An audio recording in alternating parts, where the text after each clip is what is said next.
Now, please welcome to the stage Phoenix Mayor Greg Stanton and City Council members.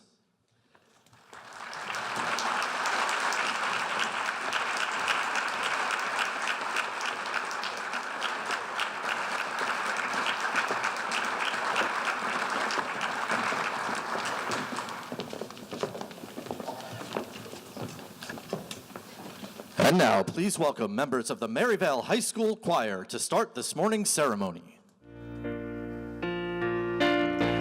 When the rain is blowing in your face and the whole world is on your case, I could offer you a warm embrace to make you feel my love. When the evening shadows and the stars appear, and there is no one there to dry your tears, I could hold you for a million years to make you feel my love. I know you haven't made your mind up yet, but I would never do you wrong. I've known it from the moment that we met. No doubt in my mind where you belong. I go hungry, I go black and blue. I go crawling down the avenue. No, there's nothing that I wouldn't do to make you feel my love.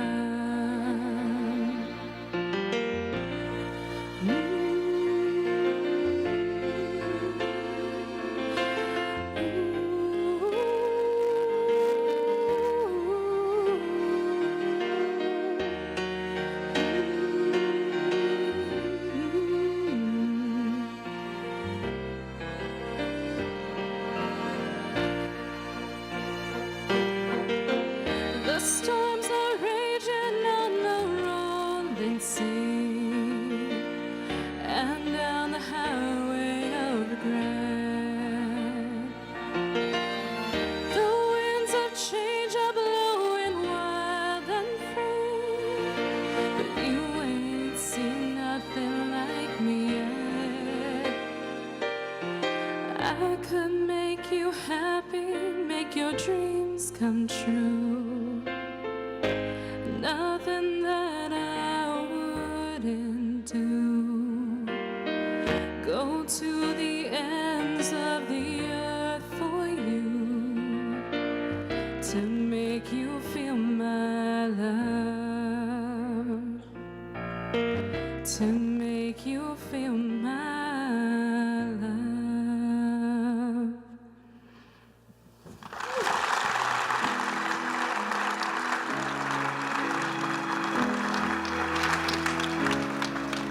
I heard there was a secret chord that David played and it pleased the Lord, but you don't really care for music, do you? It goes like this: the fourth, the fifth, the minor fall, and the major lift. The baffled king composing hallelujah. Hallelujah, hallelujah, hallelujah,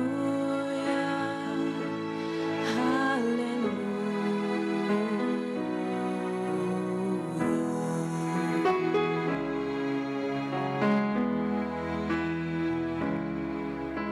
You say I took the name in vain.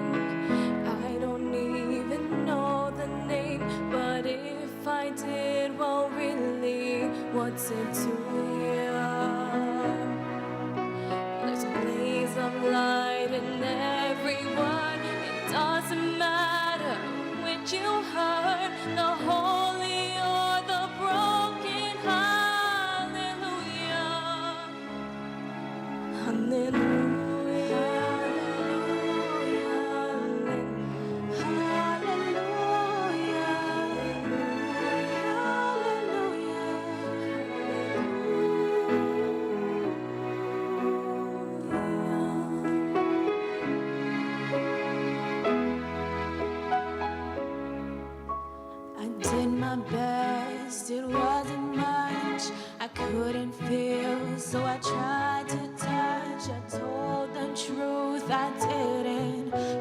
hallelujah. And even though it all went wrong, there's nothing more, Lord, of song, and nothing on my tongue but hallelujah, hallelujah,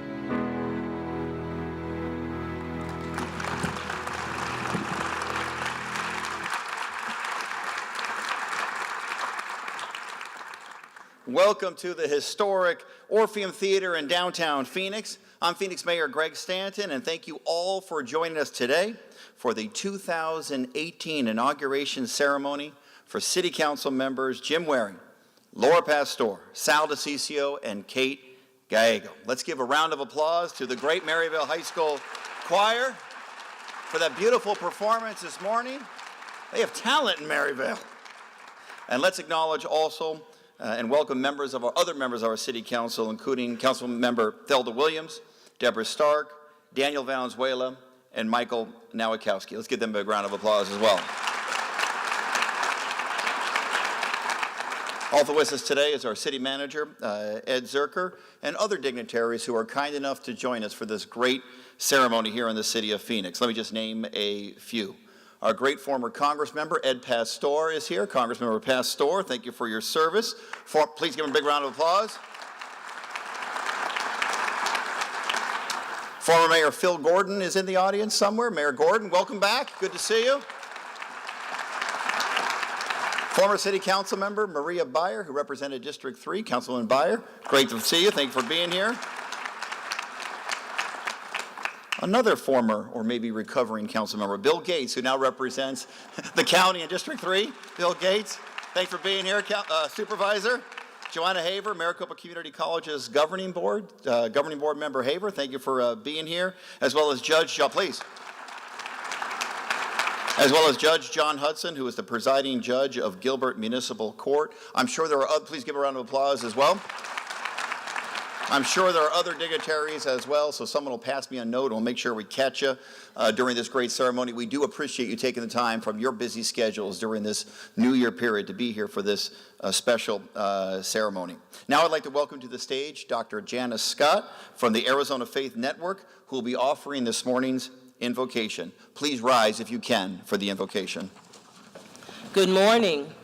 As we rise, I just want to say that Arizona Faith Network is privileged to be here today. We are people of faith united to create positive change for the common good.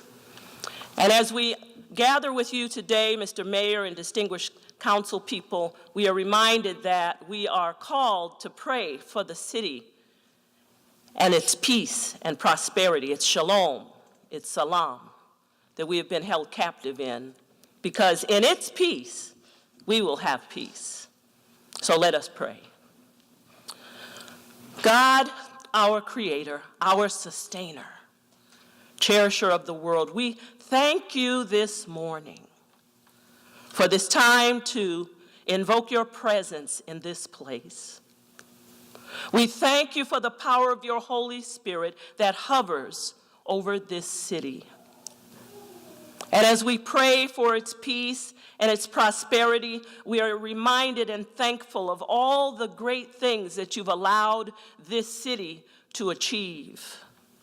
We thank you, God, for the excellence in economic conditions. We thank you, God, for the excellence in environmental stewardship. We thank you, God, for the excellence even in the planning for all the various things. But God, as we pray for the peace and the prosperity of this city, we cannot forget those in this city, Lord God, who are hurting, those who may be addicted or abused or victims of domestic violence, those who may be homeless or unemployed or underemployed. So God, as we open this city this year, we thank you, Father, for the leadership of these who sit in these chairs. We thank you for this mayor and these council people, and particularly these who are coming in yet again, once again anew. Let them be led by you, Father, in every decision that they make. Let them be people of integrity and righteousness, not seeking their own gain, but seeking the good, the peace, and the prosperity of this city. I thank you, Father, that these are folks who are not new to governance. But I pray, Lord God, that even as they govern so greatly, that you give them a heart, Lord God, to have a spirit of holiness, a spirit of righteousness, a spirit of compassion, a spirit of justice, a spirit of mercy, a spirit of inclusion as they govern this city. And we praise you now for the outcome. We speak those things that are not as though they are, that Phoenix is a city of refuge. Phoenix is a light on a hill. Phoenix is a place where people shall be in peace and shall be blessed. We speak that now. And we thank you that these elected officials who serve the people of this city take it unto their hearts to do the best that they can, God, for the peace and the prosperity and the success of everyone in this city. We thank you, God, and we praise you. We pray this prayer in the name of your Son. We pray it, dear God, according to all of the good things that come from all the faith traditions that come together to join in peace. We pray this in your name, Father. Amen. Amen. Thank you, Dr. Scott. That was a beautiful invocation. Ladies and gentlemen, please remain standing. We will now do the posting of our colors put on by the Phoenix Police and Fire Honor Guard and the students of Franklin Pierce Police and Fire High School. Following the presentation of the colors, Adora Lewis will sing the national anthem, and then Councilman DeCicio's children, Anna and Amelia, and Vice Mayor Pastor's children, Sophia and Eduardo, and nephew Francisco will lead us in the Pledge of Allegiance. Let's post the colors. Piper, at your command, sir.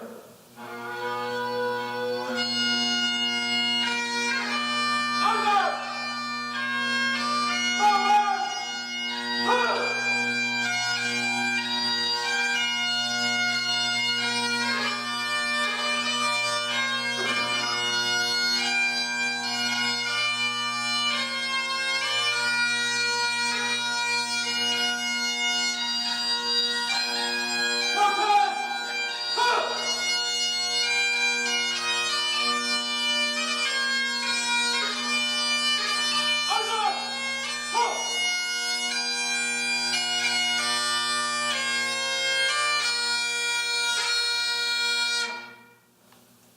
Color guard, post the colors.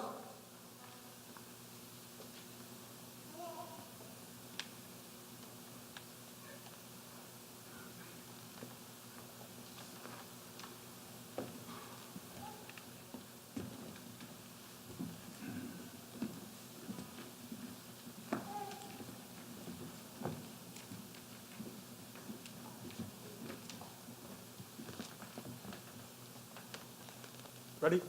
Up.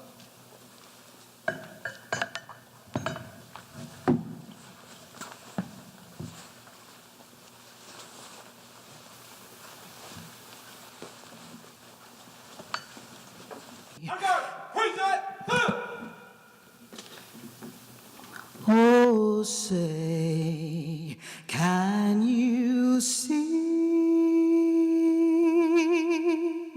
by the dawn's early light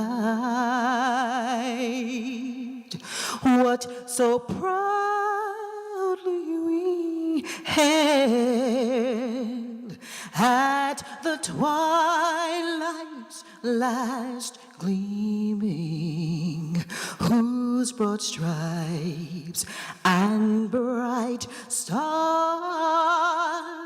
through the perilous fight,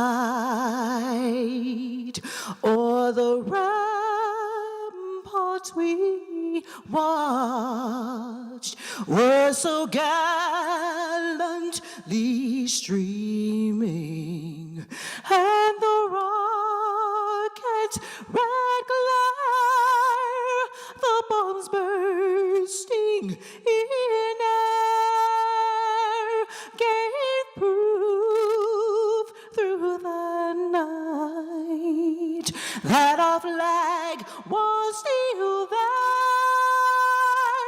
Oh, say, does that star-spangled banner yet wave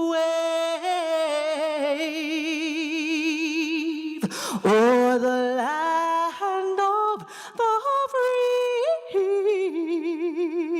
and the home of the brave? Oh, of the brave.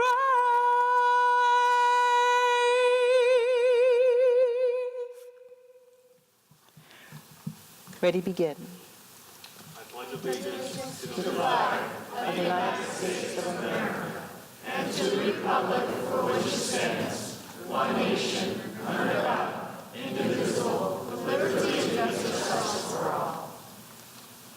All right, you may be seated.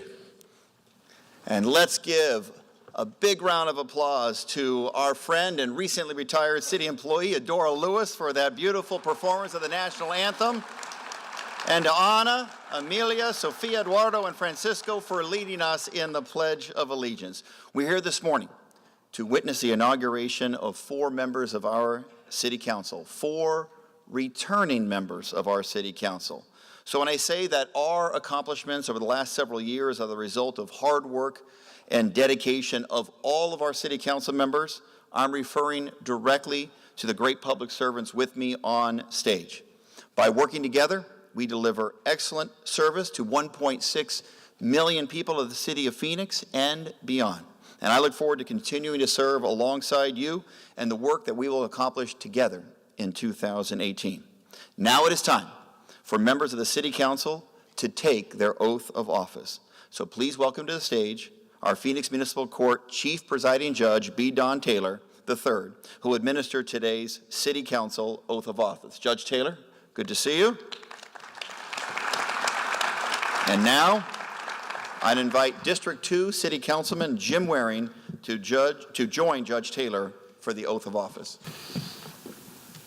I, Jim Waring, I, Jim Waring, do solemnly swear do solemnly swear that I will support the Constitution of the United States that I will support the Constitution of the United States and the Constitution and laws of the state of Arizona, and the Constitution and laws of the state of Arizona, that I will bear true faith and allegiance to the same that I will bear true faith and allegiance to the same, and defend them against all enemies, foreign and domestic, and defend them against all enemies, foreign and domestic, and that I will faithfully and impartially and that I will faithfully and impartially discharge the duties of the office of council member discharge the duties of the office of council member according to the best of my ability. according to the best of my ability.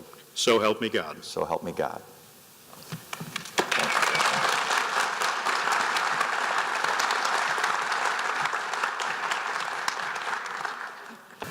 Now I'd like to invite Vice Mayor Laura Pastor and the Pastor Cotto family to come forward for the oath of office.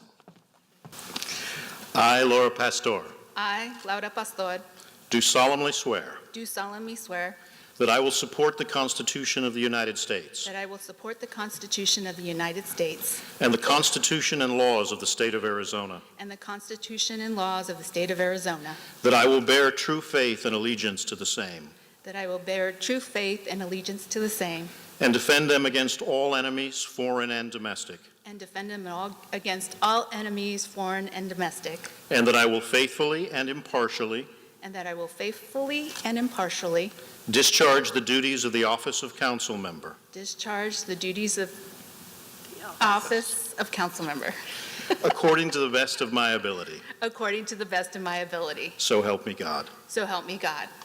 Thank you. Thank you.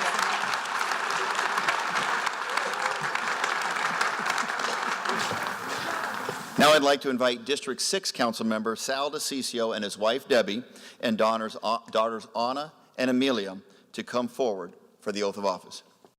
I, Sal DeCiccio, I, Sal DeCiccio, do solemnly swear do solemnly swear that I will support the Constitution of the United States that I will support the Constitution of the United States and the Constitution and laws of the state of Arizona, and the Constitution and laws of the state of Arizona, that I will bear true faith and allegiance to the same, and I will bear true faith and allegiance to the same, and defend them against all enemies, foreign and domestic, and defend them against all enemies, foreign and domestic, and that I will faithfully and impartially and that I will faithfully and impartially discharge the duties of the office of council member discharge the office of duties of council member according to the best of my ability. according to the best of my ability. So help me God. So help me God. Thank you.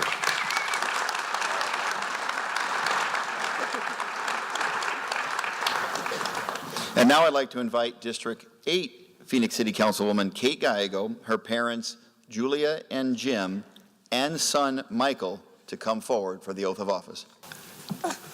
I, Kate Gallego, I, Kate Gallego, do solemnly swear do solemnly swear that I will support the Constitution of the United States that I will support the Constitution of the United States and the Constitution and laws of the state of Arizona, and the Constitution and laws of the state of Arizona, that I will bear true faith and allegiance to the same, that I will bear true faith and allegiance to the same, and defend them against all enemies, foreign and domestic, and defend them against all enemies, foreign and domestic, and that I will faithfully and impartially and that I will faithfully and impartially discharge the duties of the office of council member discharge the duties of the office of council member according to the best of my ability. according to the best of my ability. So help me God. So help me God. Thank you.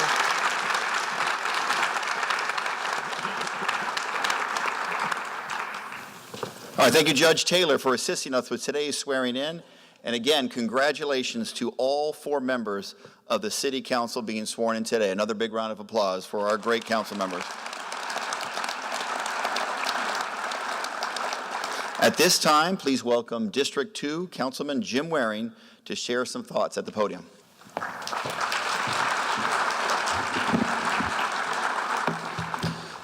Thank you. I can almost feel my colleagues cringing as they're reflecting on the wisdom of giving me an open microphone and theoretically unlimited time. So don't worry, guys, it won't be that bad. But this is the time for thank yous, and I have many to dispense, and I want to do that now.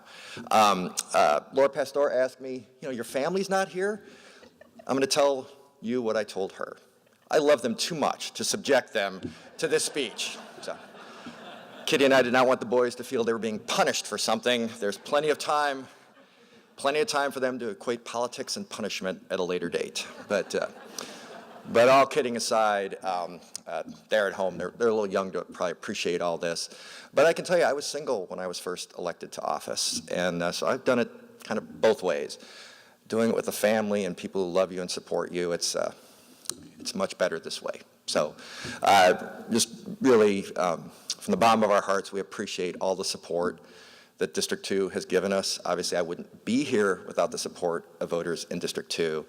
But the support I get at home from Kitty, who makes tremendous sacrifices so that I can do this kind of work, I can't even begin to express it here. So I won't even try. But I just want to say thank you. You guys are watching at home, and I appreciate it. To James and Patrick, both of whom had speeches prepared for today, I was a little concerned about that, frankly. You think I'm kidding, but I actually wasn't. But like I said, I didn't want them to feel like, they're getting dragged down here and having to listen to a speech on Christmas break. So I would ask all of you in the audience, all of you who appear to be older than 7, when you were 7, did you think, on Christmas break, I can't wait to shuttle downtown and sit in an audience and listen to adults talk about stuff I don't understand? But guys, I love you very much, and you have brought so much joy to Kitty and I. I can't even speak about it. But we do have family members here today. My wife's cousin, who might as well be my cousin because I've known him for so many years, Marcus Westervelt, I believe is here today. So thank you very much for your support. And my wife's sister, and my beloved sister-in-law, Lori Enright, is here. I have to give a special shout out to Lori. She retired a couple years ago after 29 years in our military. I don't even know how many deployments. It's scary for me that somebody who's almost exactly my age could have retired from a 29-year career, but she gave so much to this country and really deserves every recognition. Thank you.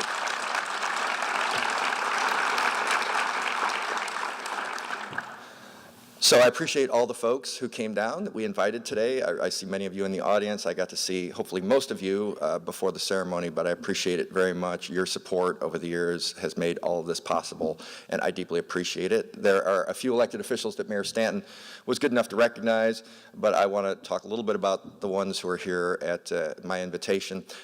He talked about John Hudson, the judge out in Gilbert, who is a longtime friend. I think we've known each other going on almost 20 years, and appreciate very much your willingness to be here today. Johanna Haver, who I have not known for as long, but she, after a long career, has lent her expertise to the Community College Board, and she and her husband are here, and I appreciate that very much. There's one I have to single out. Mayor Stanton mentioned it, but Bill Gates. And some of you have heard me say this before, and I've said it at some of our meetings. Bill was a friend before either of us were in politics, and he is as fine a public servant and guy as you will ever meet. And I am proud to call him my friend. The city suffered a terrible loss when he left, so it was the county's gain and perhaps the region's gain. But Bill is a fantastic public servant. I used to work a long time ago for a former three-star general, and I asked him one day, I said, how did you get promoted to general? That's really hard. And he said, well, I worked for Douglas MacArthur, and he wrote on one of my evaluations, promote this man at every opportunity. Well, and that wasn't bragging, it happened. I would say the same thing about Bill. So the voters chose well to move you on up the ranks, and I will genuflect to you later, but I appreciate that very much. Your Highness, Your Grace, I forget what the right one is, but thank you, Bill, for your service. Matt Salmon, former Congressman Matt Salmon, was supposed to be here today. He's a little under the weather, so he's at home. But his wife, Nancy, came today, longtime friends. Both Matt and Bill epitomize public service. But you see my comments earlier about my own spouse. I know that Matt could not do it alone. So Nancy, you deserve every accolade. It broke my heart when you guys left public service. You have made Arizona a better place. And I am deeply appreciative both of your long-term friendship, but also your service to Arizona, because I know it's a big sacrifice. So thank you for being here today. I really appreciate it. So I want to talk about one thing. And again, see my comments earlier about the cringing. They're like, oh, what's it going to be? It's just something that I've been thinking the last few years. I've been in elected life for a while. There's a lot of talk right now about it nationally, and that's the divisiveness in our country. And specifically, recently, the use of the word hate for political opponents. I have had long-standing, strongly held views about this, and I just wanted to take a moment to say that, people see our council meetings. Yes, I'm talking to the 5 of you who actually watch them. I don't know why you subject yourself to that. There are probably better shows on. But regardless, some of you do, and I appreciate that. Obviously, you see us doing what might charitably be described back in my hometown as bickering. We do occasionally have strong disagreements. It may come across as more personal than it needs to. I will own certainly not only my share of that, but as a minority member of the council, folks in the audience may rightfully perhaps blame me. But things aren't always as they appear. And again, I just wanted to say one thing about this, really to each of my colleagues. So, like I said, just bear with me, but this is something I wanted to get off my chest for a while. So I mentioned Bill Gates and Matt Salmon earlier. I think they are what elected officials should be. They have strongly held convictions. They work extremely hard. They care about their constituents and the things that they work on, but they never made it personal. Always pleasant, always chipper, just always easy to work with. I think they're role models for all of us. So to that end, I'm going to show you a couple things. First, Daniel and Kate. Rumor has it, both of you may be moving on and have other ambitions when it comes to this council. We don't always agree on certain things, and on the big things, maybe we don't agree at all. But I respect you both for your service very much, and I wish you all the best in your non-campaigning lives. I may not be able to support you politically, but I do appreciate the service that you've given to Arizona very much, and the work that it entails. Kate, I've known you for a long time. We have worked together on several issues trying to better our city. And I always appreciate the passion that you bring to your thoughts. Again, we may on this council have the biggest divide in terms of what we think the future should look like going forward, but she works really hard, and I always enjoy working with her. Daniel, I met when I first ran for office in 2011, or first ran for the city council in 2011. He was running as well, and I put my foot in my mouth. Nothing malicious, but I can't remember what I said, but it was something just out of turn, and I felt the need to call this total stranger who was running for office on the other side of town and apologize. He was so gracious, it actually made me sick. I really wanted to dislike him. He was fantastic about it. He said, don't worry about it. Remember, this is a total stranger calling up and saying, I said something I shouldn't have said. I can't remember what it was. But he was just great about it. And that has continued to this day. Because of all the council members, when you watch our meetings, you probably watch us bicker the most. What you don't necessarily see is the follow-up phone calls or the shaking of hands behind the screen after it's all over. He's always been incredibly gracious about that, no matter what crazy thing I'm talking about at that particular meeting, and I appreciate that very much. His willingness to do that is fantastic. Deborah Stark epitomizes graciousness.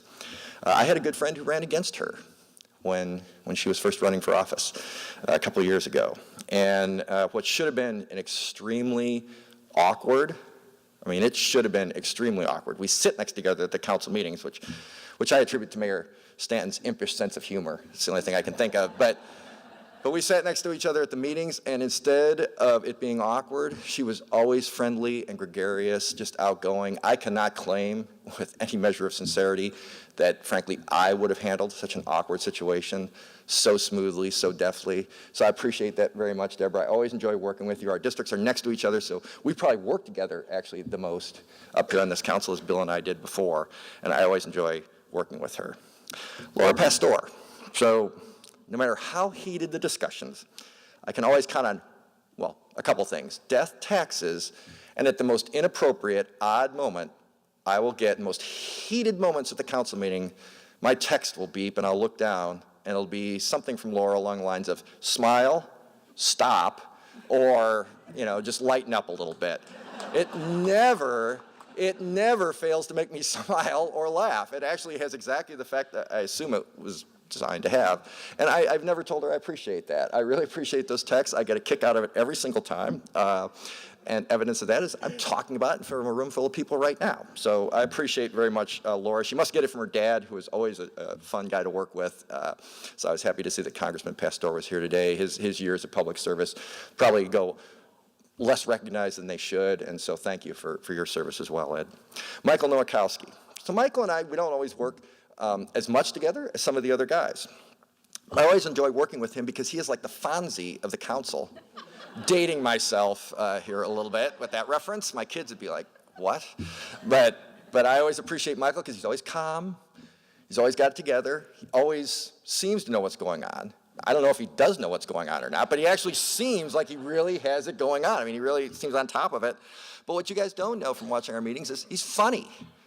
So I know if I'm going to work with Michael, which I do on occasion, you know what? I always know there's going to be a chuckle thrown in there, and in this sort of polarizing political environment, there's something to be said for that, and I really appreciate it. Thelda Williams. Thelda and I share something in common on this council. We're both Republicans, so that puts us a little bit in the minority. But that doesn't mean we always agree, or that, frankly, we should always agree. But I'll let you in on one little secret. We bicker, whatever. I really like Thelda Williams. It'd be hard not to. She's fun. My grandmother would say she was a hoot, and I for those who are familiar with the phrase, she is. I can never take things too seriously. I can get mad, whatever. I talk to Thelda, settle down, and it just reminds us we're all in this together, and I always enjoy working with Thelda very much. Thank you for that, Thelda. Sal, obviously, Sal DiCiccio is the one I work with the most and the one I'm most philosophically aligned. Although it's funny, we don't always vote the same way either. I remember one time after a heated vote, he just looked at me and he said, I don't know why they get so mad at me. You vote no more than I do. And that was actually true. But Sal has been fighting battles down at City Hall I was back in grad school when Sal started. And you know what? The city is the better for it. Sal has brought needed change to this city. A couple of years ago, I accepted an award from one of the conservative groups, and they had said Sal wasn't there. Apparently he was running late, but I didn't believe he was there. So I said all these nice things about Sal. not realizing he was actually there. And I had to confess afterwards, I never would have said these things if I had known he was actually in the audience listening to them with his wife. But Bill, you probably remember that event. Yep. But you know, I told the folks at that gathering, and I'll tell you now, they were giving me the award, and that's a nice thing, but they should just give it to Sal every year. Because if you want somebody who was a rock, if you want somebody who was fighting the battles on his own for years, really decades, on his own, and that's hard to do, I just appreciate it. My kids, frankly, will appreciate a lot of the changes that Sal has brought to City Hall over the years. And I just think that's important for all of us to remember. His legacy will live on long after his last term here is finished. Finally, Mayor Stanton, who I've actually known the longest. We don't always agree, and I know he's probably going to have a heart attack when he hears that from surprise. But you know what? He's never given me time, never failed to give me time at the council meetings to explain my positions. Probably thinking I'm hanging myself with some idiot argument, I don't know. But I always appreciate it. Sometimes he gives me that time grudgingly, but he does always give it, and I really appreciate it. But I just want to say a public thank you to him for putting me on the Human Trafficking Task Force. Mayor Stanton made that happen, and Mayor Stanton deserves all credit for the victims now who are being saved, Starfish Place. For those who are familiar with the issue, it is a horrendous crime. Mayor Stanton brought the city's focus to that issue, to the city of Phoenix, and I appreciate it very much. Thank you for that, Mayor. And two of his chiefs of staff, Ruben Alonzo and Seth Scott, they're both sort of, I guess you'd call them Democrat political activists or something who wound up working at City Hall. You know, the mayor's got this highfalutin position, so I don't deal with him one-on-one as much as I do with the other members. But I do deal a lot with his staff, and Mayor, your staff has always been fantastic to me in terms of working on things for my constituents. So I just want to publicly thank them because these jobs are pretty hard if there's just a lot of infighting going on behind the scenes. It's hard to get stuff done, and they have made it a lot easier crossing that party divide. So that's it for the thank you part of it. I will say 2018 is going to present us a lot of challenges at the city, and there are a lot of things we don't agree on. I'm in the minority, so I'm on the losing end a fair amount. I appreciate the fact that I'm able to get my views out there. I won't list them all here. But there are a couple things, you know, that I feel strongly about that are going to come up this year that I hope we address. One is, you know, the way our police officers get talked about at the council meetings. People have the right to say what they want to say, but it has bothered me to no end to hear our officers called terrorists or pigs or what have you at council meetings. Audience members may have the right to say it, but I would like to see us get behind those officers and push back much more forcefully. Terrorists, has it really come to that? And that's my underlying theme. I mean, we're talking about hating each other. I don't think that's appropriate. Too often we're just using that word in a very flip way now, and I just think that's unacceptable. Of course, we have the normal budget issues that I'm always harping about, and pensions. And we'll hopefully address that. I think there's now a broader recognition among all of us that this is something that we have to address. And today, it's not an issue to be dealt with in the 2030s or something when someone else is on the council. It's a today issue, and we need to address it right now. So there you have it. I guess if I had to sum it all up, and you're probably glad that I'm going to and get done, you know, I think we're all trying to do the best we can. And if it ever comes across that I don't like any of these folks, that's wrong. And I certainly don't hate any of them, and I certainly think that we can all try to do better to get that across, but I think we're all doing the best we possibly can to make the city better. And I appreciate your time. I appreciate you coming down to hear what we have to say, and thank you very much for everything you're doing for the city of Phoenix. Thank you.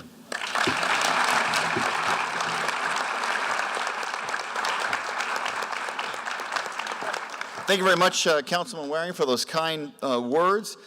Next, please welcome from District 4, our Vice Mayor, Laura Pastor.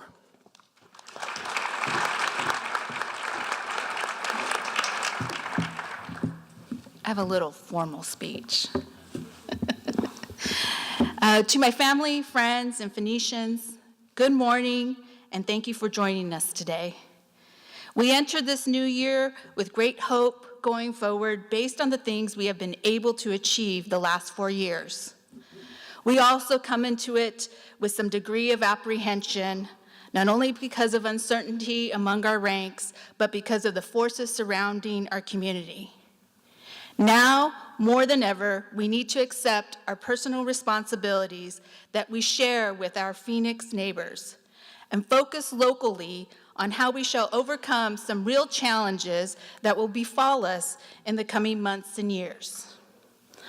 I am undeterred by these challenges because I have seen personally in my first term how people of various backgrounds and interests can come together and change their communities in astounding ways.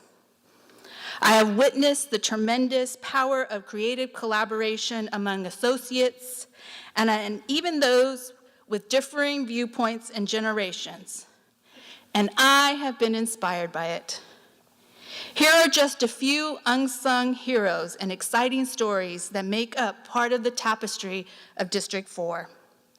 People like Nicole Rodriguez, a neighborhood leader in the Whitten District, who along with Cindy Malicki helped lead the effort in making sure we converted LED streetlights to the least invasive and safest lighting levels. So anybody that wants to ask me about Calvin's can. Henrietta Anderson, who heads the Homestead Block Watch in Maryvale and is helping re-image and reactivate a vacant, unused city parcel into a future vibrant community space for her neighborhood. And they're somewhere in here. Pam Pulowski of Grandview Neighborhood, who has worked tirelessly to engage young families, clean up blighted properties, and has taken an active role in redevelopment of the West Camelback Road. Carlos Rascon from St. Francis Neighborhood, whose tremendous leadership and keen sense of data has been invaluable in studying both a potential new Latino cultural center and the judicial appointment process. And Alia Al-Madid, a 25-year-old ASU student from Qatar, who is the quiet force behind the refugee brown bags and the global market pop-up store, bringing attention to handmade goods and culture from our beloved refugee populations. These are only some of the people who don't settle for less and won't take no for an answer. The relationships with these individuals and so many others have formed with the city and the private sector exemplifies the spirit of community leadership and marks a new era in collective participatory local governance. It demonstrates not only the capability, but the willingness of those in the grassroots to engage their elected leaders, city officials, and business owners to work together. These connections break down divisions and bridge all kinds of gaps. This cooperation symbolizes true modernization and how we operate as a city, and the individuals contributing to these relationships are often best partners we have.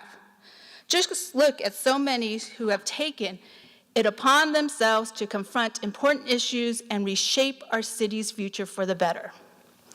There's a balance to be achieved and maintained as we learn to grow together. Responsible development is the cornerstone to the community built upon equity, and supporting our local economy through the robust business expansions and patronage.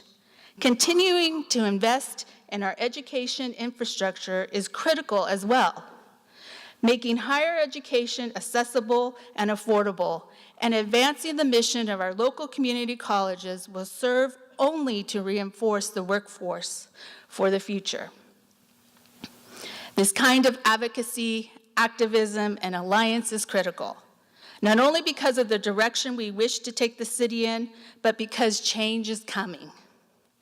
Our city council will be looking very different this time next year. We have the responsibility to appoint people to fill those positions until the next election. And so I tell all of you, hold this council accountable in making the right appointments to represent these diverse districts. We can't be worrying about political maneuvering. We must first and foremost be concerned of the people of the city.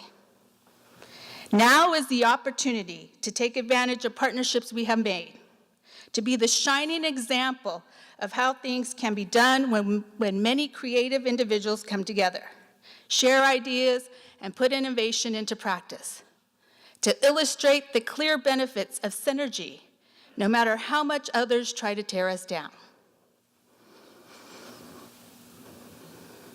4 years ago, on this same stage, I spoke of a phoenix rising to reach greater heights and achieve a higher purpose for the good of our whole community. Today, I am proud to say that that phoenix has flown high and wide these past 4 years and continue its strong, steady climb, ascending to new ranges, exploring new landscapes, and exceeding our greatest aspirations, to boldly go where no man or no woman has gone before. And those Trekkies out there know what I mean. But our work is still far from over. In many ways, it's only just the beginning.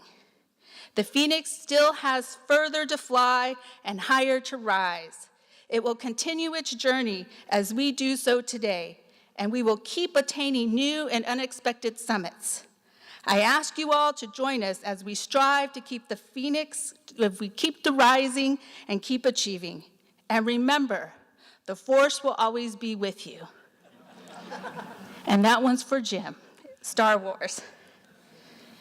In closing, I have learned that just as maintaining the infrastructure of the city is important, so is maintaining the family infrastructure. I must, of course, begin to thank my parents, Ed and Verma, who taught me the importance of earning an education, working hard, and being of service to others. Secondly, I must thank my husband and my children, Eduardo and Sofia. One thing you must understand, when a person gets elected to the city council, so does her family.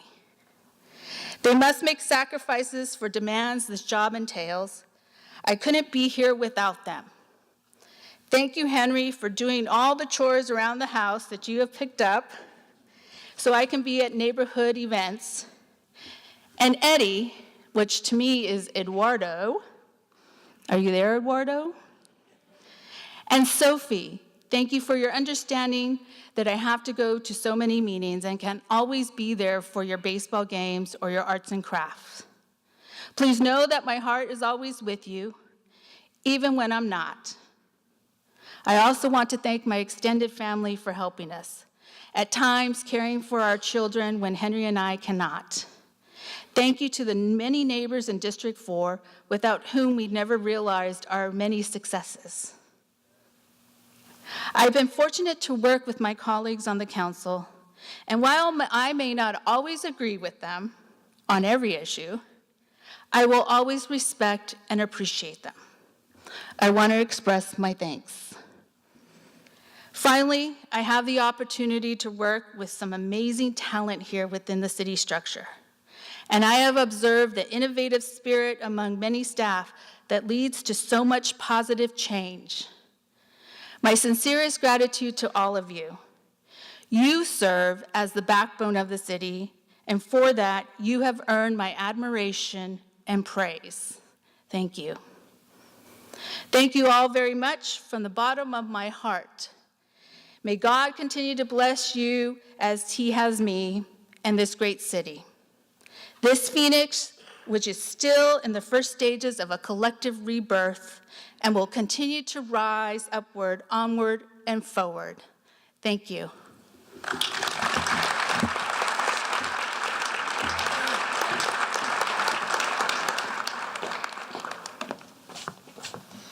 Thank you so very much, Vice Mayor Pastor.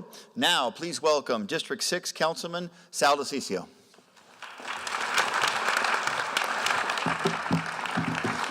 Thank you, Mayor, and I do want to thank also my colleagues. Jim, you couldn't have laid it out better than that.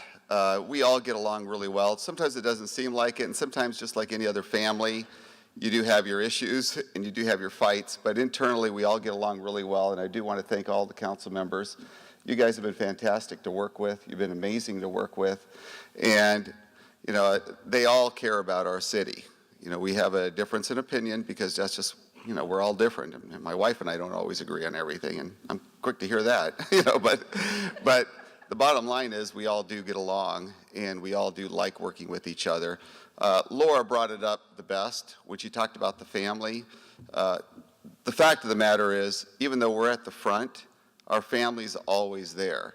So if you think of something painful, I saw one of our council members here go through such an incredible amount of pain of things that were clearly untrue. And the fact is that the impact that had on his family, you just can't forget that. My wife, who I love dearly, she's an amazing woman. I mean, just amazing. She really is. She's an amazing businesswoman. She's a political confidant. She's a fantastic wife. But most of all, what I love about her more is that she's an amazing mom. She's always there. I mean, if you just saw the things that she does on a daily basis, you'd be in shock. And I think most women go through this. And for men not to recognize and see what your wives go through, and I think we all do. I think we just don't sometimes accept the amount of work that they do. And I just am in shock at the amount of work that she gets done. Our children, you saw them up here, Anna and Amelia. I could not be more proud of them. I'm so very proud of them. I'm glad to be their father. I work hard at it. I want to be their dad. I like being their dad. And the fact of the matter is I see the things in their eyes every day and the way that they work, and they're just nice people.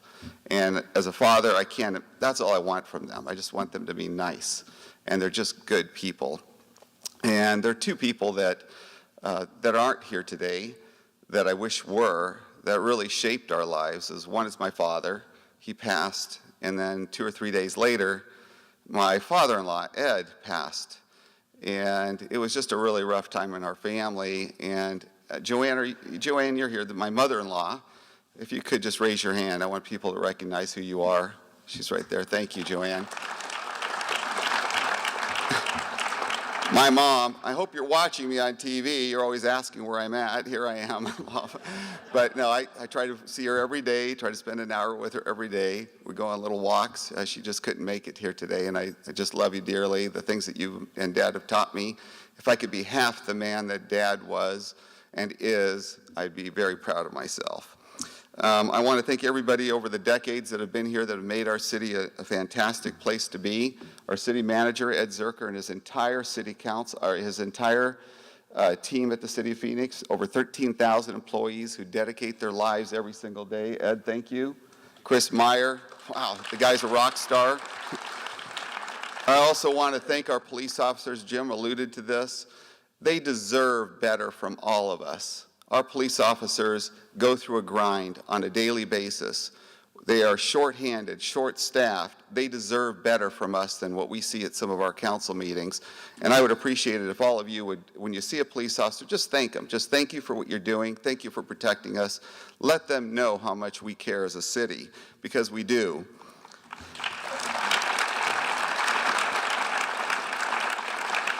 Our firefighters on a daily basis work, and they work hard. I mean, if you look at some of the responses that we get, we're lucky we get these messages from city staff on a daily basis. If you saw the amount of work that they do, the amount of fires that they have to take care of, the people that they save on a daily basis, you'd be in shock at the amount of work that they get done. Thank you to our firefighters.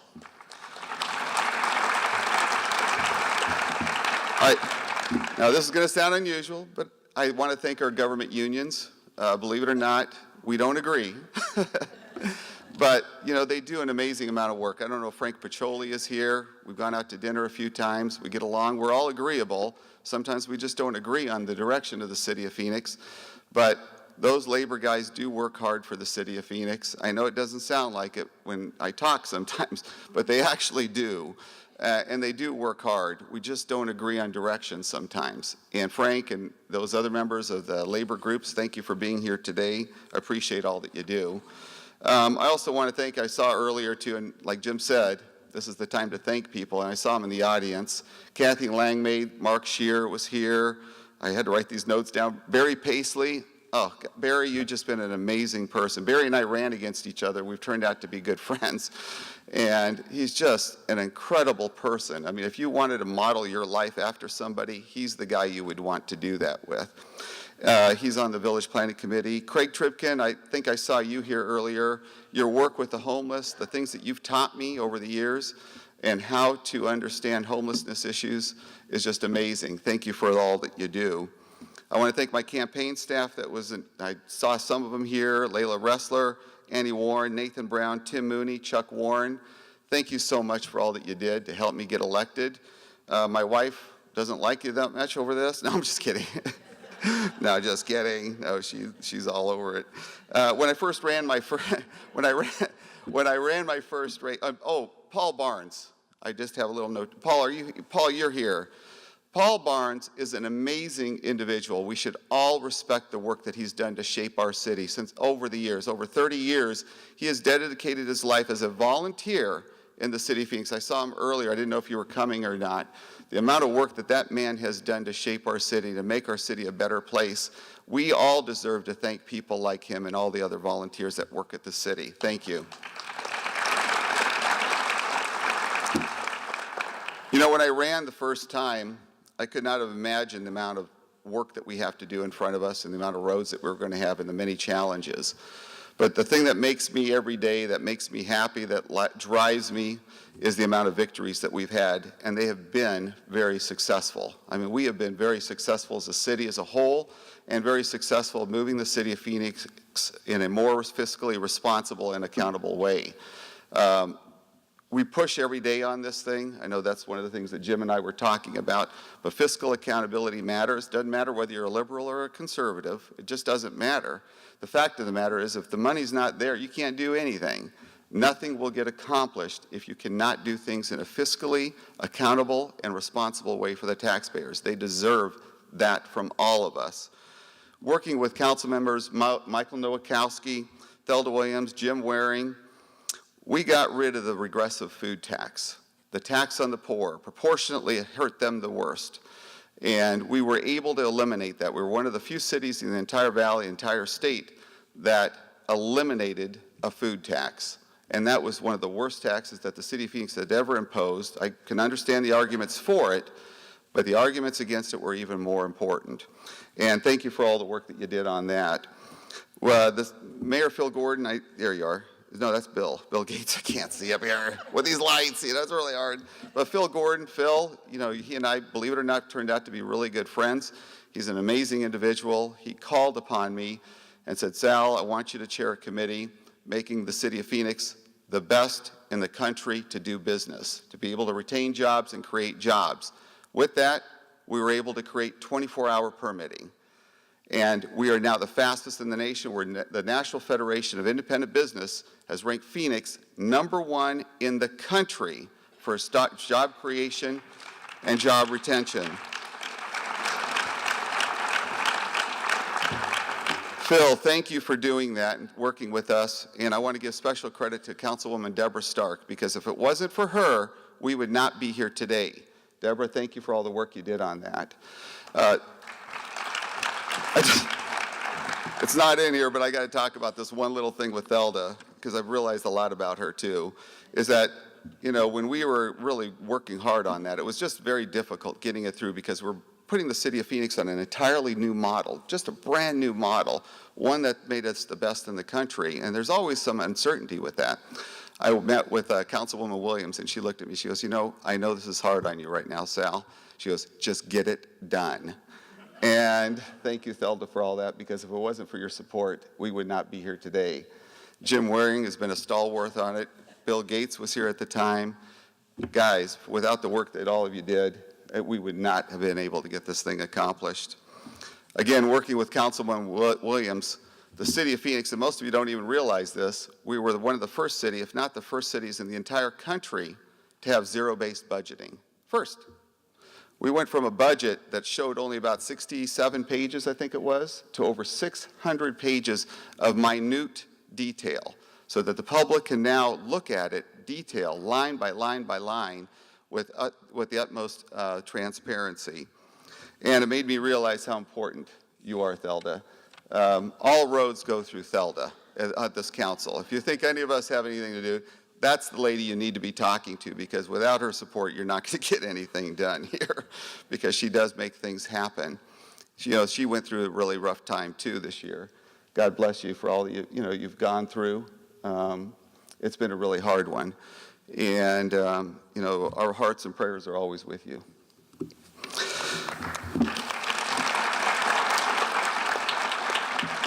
Now, the one thing that I want to talk about is the thing that I am focused on and have been focused on and will always continue to be focused on until we fix it, and that's called fiscal accountability. We are facing as a city a crisis far beyond than any of us realize. We have our growing pension problem that is going to overwhelm our city. It's going to happen. It's happened across the entire country. You've seen every city is on the same path, regardless of what they tell you. The fact of the matter is every city is on the same path.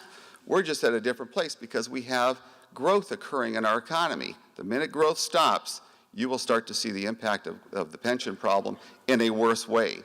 Matter of fact, just a few weeks ago, city staff told us that we're going to be facing in the future a large tax increase, or they'll incrementally bring it forward so that it's less painful, but at the end of the day, it's the same thing.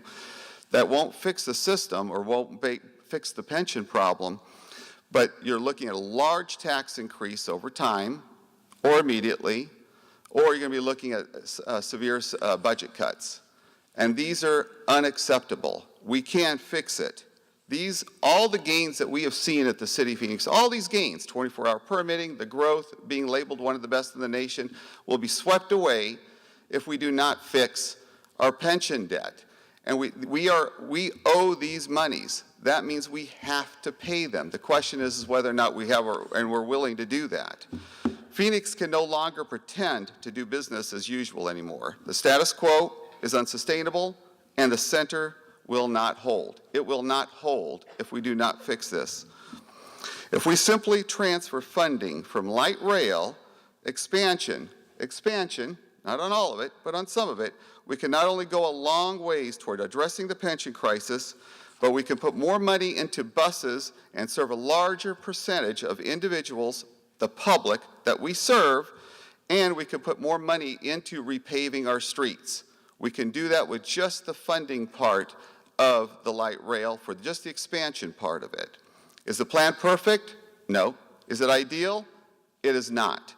But it's realistic, and if it's right, we can right now do this if we're honest with ourselves that we need to fix the pension problem, we need to fix our roads, and we need to fix the City of Phoenix structural deficit that we have. If we're willing to do those things and accept those things, we will set a better path for our children, our families, and our entire city. It's not fair to the taxpayers to have a year-end and year-out budget that constantly looks at deficit finance. It doesn't work that way. And by putting a Band-Aid over it, all you've done is make it worse. Think about your own credit card. Think about that. Your credit card, if you don't pay it down, start paying down the principal on that, what happens? It continues to grow. It accumulates interest. So the good news is this, is for those of us that are here today, willing to be honest with ourselves and the City of Phoenix, we can fix this problem. It can be fixed, and it can be fixed this year. We can protect our citizens, pay our obligations, and put the City of Phoenix back on a path of success. That must happen. I wouldn't be here today if I did not believe that. Our challenges are enormous. We've been able to accomplish so much at the City of Phoenix. Look at the list of accomplishments that we were all able to get accomplished here. We're able to get it done. It's going to be hard. It's not going to be easy. Paying down debt, and doing what the responsible thing to do sometimes isn't the easiest thing to do. Talk to my children when they ask me for things. Sometimes I have to say, it isn't going to happen. Maybe not happen now, maybe happen later. As I always tell them, I said, it'll happen when you're 17. But it's why I'm here. I'm dedicated to the city. I want the city to succeed. I want us to be successful as a population. I want us to win.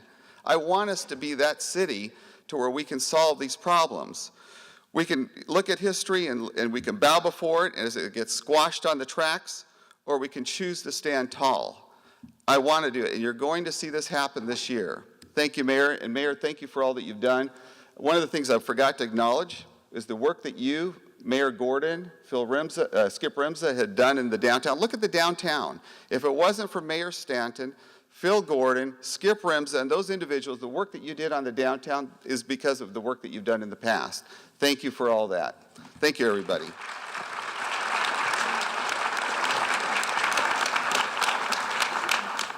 All right, thank you very much, Councilman DeCiccio. Next, please welcome District 8 City Councilwoman Kate Gallego.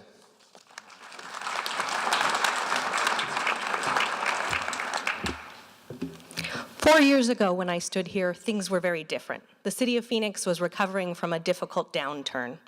The companies that sustained our economy were struggling. We had not hired police officers in quite a while, and the citizens were feeling the impact of that. Today, we have a lot to celebrate. We are #1 in the entire country for wage growth. Everyone on this You've heard a lot today about our differences, but everyone on this stage today was so pleased when we started hiring police officers again. And not just police officers, but civilian police assistants to take some of the work like directing traffic, and social workers to help end homelessness instead of trying to arrest our way out of it. In my own district, District 8, we've now seen many companies choose to move their corporate headquarters to our community, from Mobile Mini to RJR Technologies. We've added more than 7,500 jobs. We have a lot to celebrate. When I was first deciding whether to run for office, a family friend, a conservative Republican business leader told me, "You have your MBA, go out, make a lot of money, and spend that doing good. Government isn't the answer." Today, I want to offer 3 stories to you that I think illustrate the good that we do in the city of Phoenix. How working together with our volunteers, residents, and city employees, local government really can make a big difference in people's lives. We do it all in partnership, but the work we do here at the city of Phoenix is so incredibly important.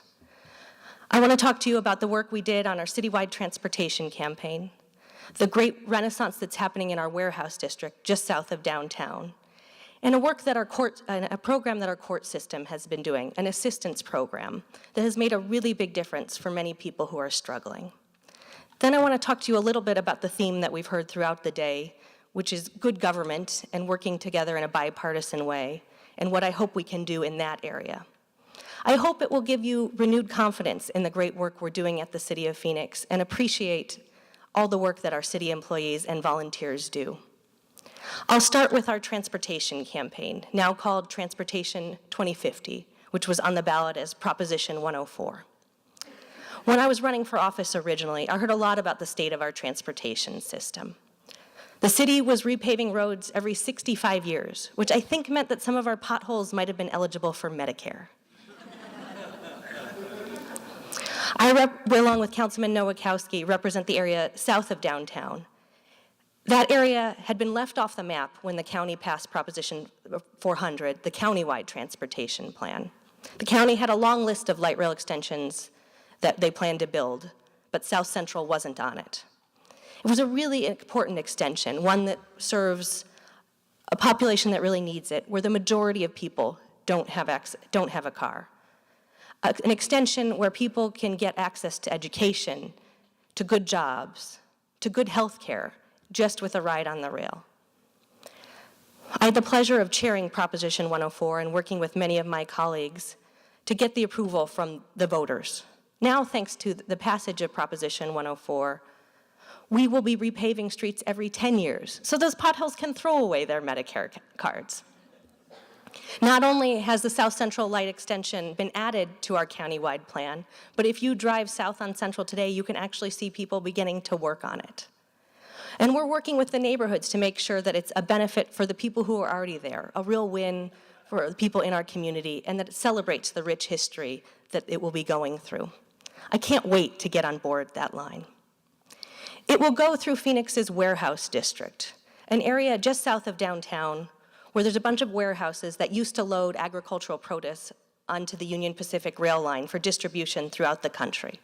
It was the backbone of our economy in Phoenix 100 years ago, and it will be part of our future of the economy today.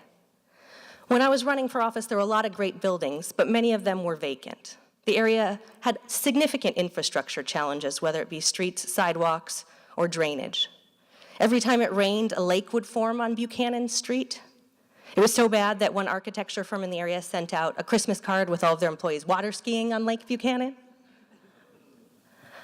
I'm proud to say that working with Maricopa County, we have drained the swamp that was Lake Buchanan.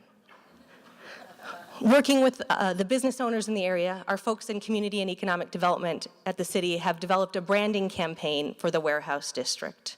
If you drive through, you'll see street toppers that mark it. And we have a great website. We've done tours of people coming through the community to show them what we had to offer. There were some bumps along the way. We did a tour during the college championship football game where one of the business owners spent an extensive period of time talking about all the ghosts and where they lived in his warehouse. We didn't get as many bites off of that tour as some of the others.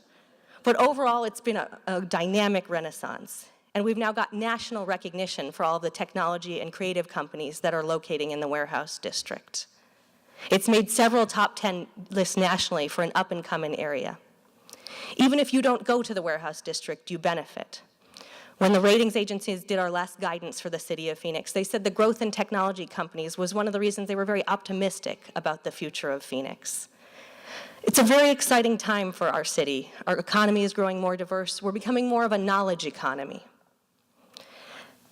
This area has helped a lot of people with college degrees and people who are doing very well. But one of the things I'm proud of at the City of Phoenix is that we've also done a lot for everyone in our city. We stand up for our refugees, our dreamers, our people who've been involved in the criminal justice system. The final program I wanted to talk to you about today is our Compliance Assistance Program, which is a program of our municipal court system. One of my least favorite days in my first year on the City Council was visiting our court system and watching as our judges, with their hands tied, had to take away driver's licenses from people who weren't able to pay their tickets, their fines and fees from the City of Phoenix. If you're struggling to pay a ticket at the City of Phoenix, probably things haven't been going as easily as you'd hoped. And it's just one more thing in a difficult list of things you've had to deal with. Working with Judge Taylor and my colleagues, we developed a program where we give people more reasonable payment plans. We used to force you, we'd ask you, how much can you max out on your credit cards? And then we'd tell you to do that to pay your tickets. No longer. Now we have more common sense and put people on reasonable payment plans. We're giving people back their driver's licenses. And it's made a huge difference. People have told us that getting the driver's license back took away the one barrier that was preventing them from getting a job, which then makes it easier for them to pay their ticket. We even had one Phoenician who said that she left an abusive relationship once she got out from under the fines and fees she was dealing with in our city justice system. This program has helped more than 22,000 people already, and it's brought in more than $13 million to the city of Phoenix. That's something to celebrate, whether you're a social progressive or a fiscal conservative.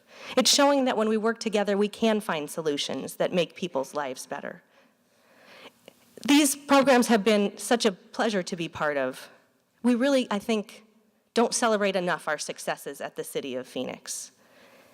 And they're thanks to folks in this room. We couldn't do it without our city leaders, without the people who volunteer their time chairing our advisory boards, our village planning commissions, and also our fabulous city employees. So I'd like to ask my city colleagues to join me in a round of applause for the people who do the real work that we sometimes take the credit for.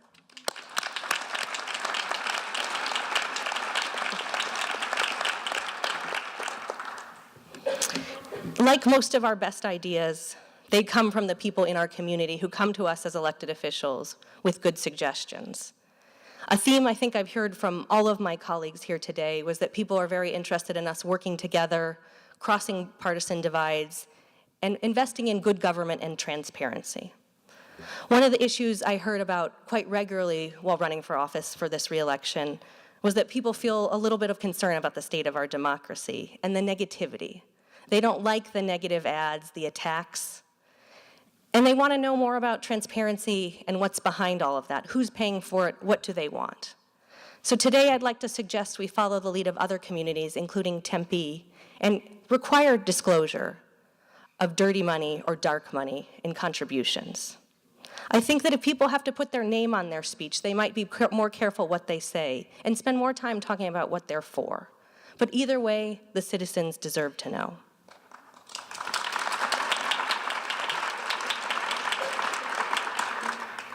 And speaking of dark and dirty, one thing that's been in the news far too often and been a reality for far too long is the problem we have with sexual harassment. It's something that's been a problem in many different areas, including government. Right now, at the City of Phoenix, we have a good policy for our city employees, but it's silent on elected officials. I'm looking forward this year to working with all of my colleagues, but particularly Councilman Jim Waring, to make sure that we have a good, solid policy in that area for all harassment, including sexual harassment. We want Phoenix to be a leader as these conversations happen with elected officials throughout the country, and I think we can be a model for our community. Phoenix has a great record. We've done great things. I'm very proud that we were recognized by Governing Magazine as one of the most innovative cities in the country. We're growing quickly. We have a huge city. It's a real challenge, but the people up here and the people in the audience are the right people to take us forward. We have great ideas. We have a great future ahead. Earlier today, you got to see my big motivation for the future. My son Michael joined me on stage. In 2 days, he'll celebrate his first birthday. And he's given me a whole new level of motivation and inspiration for the work I do at the City of Phoenix. I want to build a city so cool, he'll never want to leave. I want an economy so strong that he'll have the opportunities to follow his dreams, whether he wants to go into arts or get one of those great jobs in the warehouse district. I'm proud of what we've accomplished in the last 4 years, but mostly I'm looking forward to what we'll be accomplishing in the future. What we'll say when we're here before you in the next 4 years and in 2050. We have a great future ahead. Phoenix is in a great place, and now it's time to get to work. Thank you.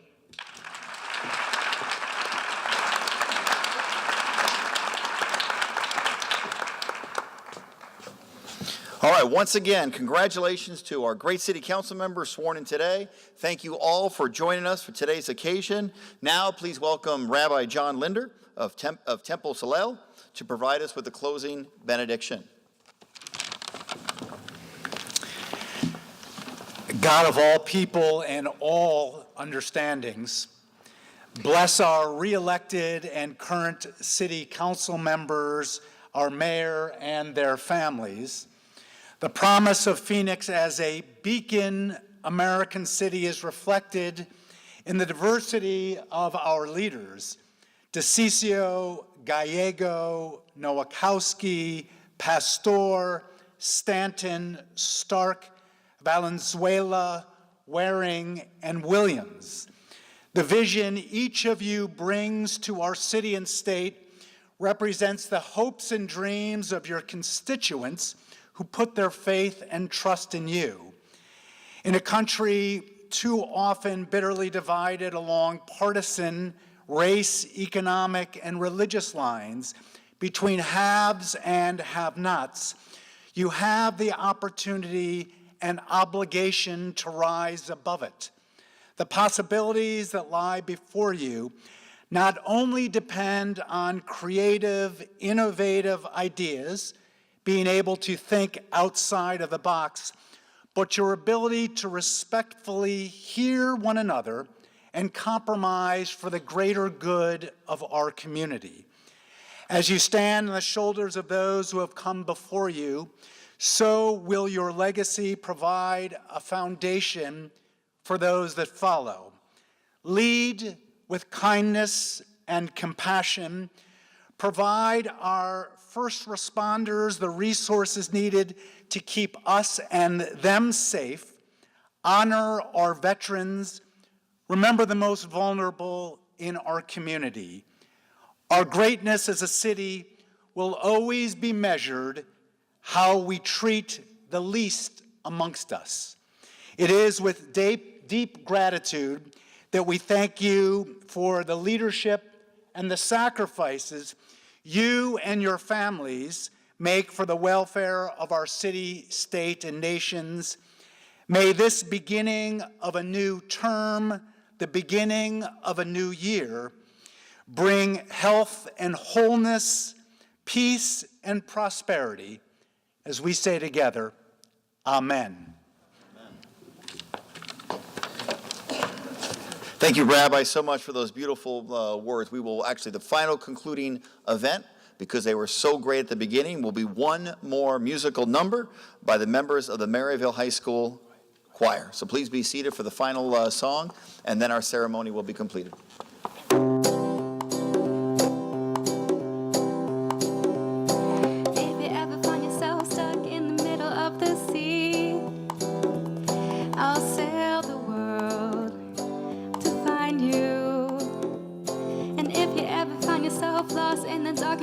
can see. I'll be the light to guide you. Find out what we're made of when we are called to help our friends in need. You can count on me like 1, 2, 3. I'll be there. And I know when I need it, I can count on you like 4, 3, 2. You'll be there. 'Cause that's what friends are supposed to do. Oh yeah. Ooh,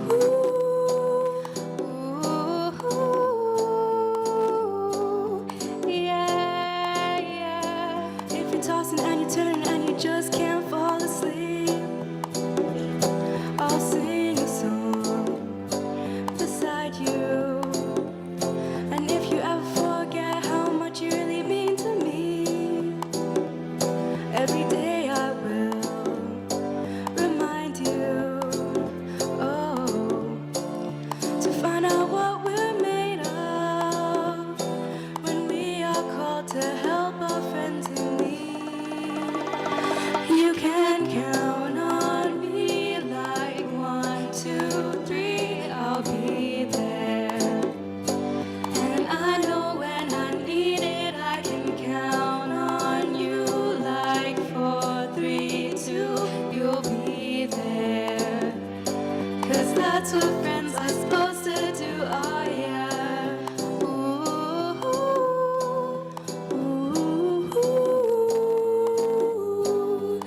yeah, yeah. You'll always have my shoulder when you cry. I'll never let go, never say goodbye. You know you can count on me like 1, 2, 3. I'll be there. And I know when I need it, I can count on you like 4, 3, 2, and you'll be there. 'Cause that's what friends are supposed to do. Oh yeah. Ooh,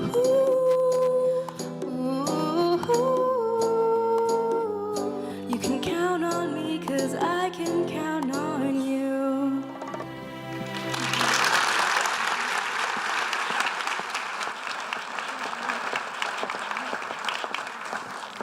Thanks again to the Maryville High School Choir. That's it for our today's inauguration. Have a great New Year.